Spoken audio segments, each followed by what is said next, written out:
লুকোনো ক্যামেরার সামনে তো মুখ দেখান, টাকা পয়সা নেন টেন, লুকোনো ক্যামেরা। তাই ফিরহাদ হাকিম মানুষের চোখ বা মিডিয়ার ক্যামেরা, যে মিডিয়ার বিরুদ্ধে আর মানুষের বিরুদ্ধে, ফিরহাদ হাকিমের দুর্নীতিগ্রস্ত সরকার গাঁজা কেস, খুনের মামলা সাংবাদিকদের বিরুদ্ধে দেয়, মানুষের বিরুদ্ধে দেয়।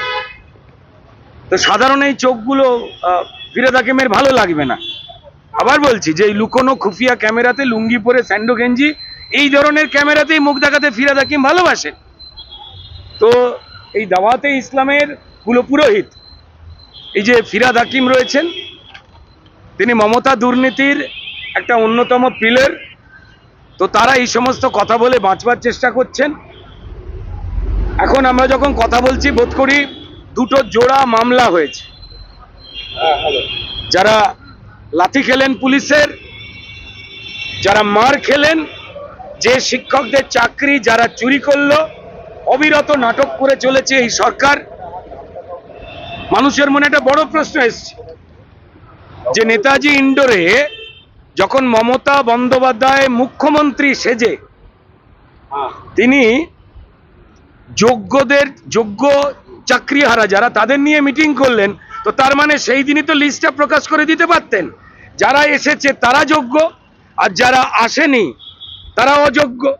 সেই লিস্টটা তিনি প্রকাশ করে দিলেন না। অর্থাৎ তিনি আসলে জানেন কারা অযোগ্য, এবং তাদের এই বীর পুঙ্গব চোর, যাদের বিভিন্ন কারণে দুর্ভাগ্যজনকভাবে মানুষের চাল ডাল চাকরি চুরি করে যারা তস্করি করে, তারাই উস্কানি দিয়ে ওয়াকফের বিরুদ্ধে আজকে লোক নামিয়ে দিয়েছে, যাতে মিডিয়ার ক্যামেরা ঘুরে যেতে পারে এই ওয়াকফের নিয়ে যারা না বুঝে, যাদেরকে রাস্তায় নেমিয়ে যাদের কাঁধে রেখে বন্দুক চালাচ্ছে। কসবা পুলিশ যেরকম একদিকে সুমোটো করেছে, তার সঙ্গে ডিওয়াই অফিসে বললেন যে আমরা একেবারে এদের সঙ্গে রয়েছি, সরকার সহমর্মী, তারপর আবার মামলা। দেখুন, ডিআই সাহেব যিনি রয়েছেন তিনিও পরিষ্কার দলদাসের মতো রয়েছেন।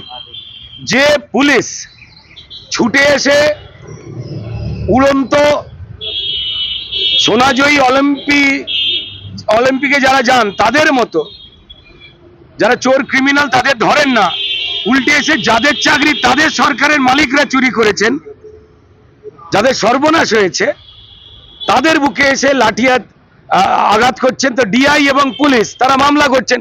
আর মুখ্য সচিব, আমি জানি না মুখ্য সচিব মানে এতটা এই নির্মমতার সঙ্গে মিশে গিয়ে তার কিসের দরকার রয়েছে।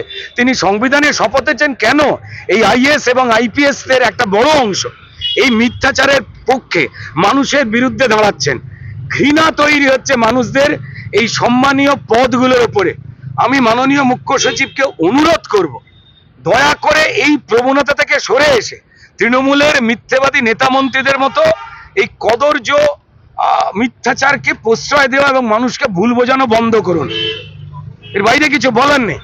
এই আন্দোলনে মানুষের সঙ্গে এই যোগ্য শিক্ষককে লাথি খেতে হলে পশ্চিমবঙ্গে তাদের সঙ্গে দল মত ধর্ম পেশা নির্বিশেষে সমস্ত মানুষ আছে। যারা চুরি করেছে তারাই মিছিল করছে, যারা চুরি করেছে তারাই নেতাজি ইন্ডিয়া স্টেডিয়ামে লোক ডেকে মানুষ ঠকাচ্ছে। আর কিছু কবি সাহিত্যিক পাশে দাঁড়িয়ে দালাল, তারা জড়ো হয়ে মিথ্যাচার করছে। এর বদলা মানুষই নেবেন। চোখের জলের অভিশাপ পেতেই হবে মমতা বন্দ্যোপাধ্যায় এবং তার ক্রিমিনাল সাথীদের।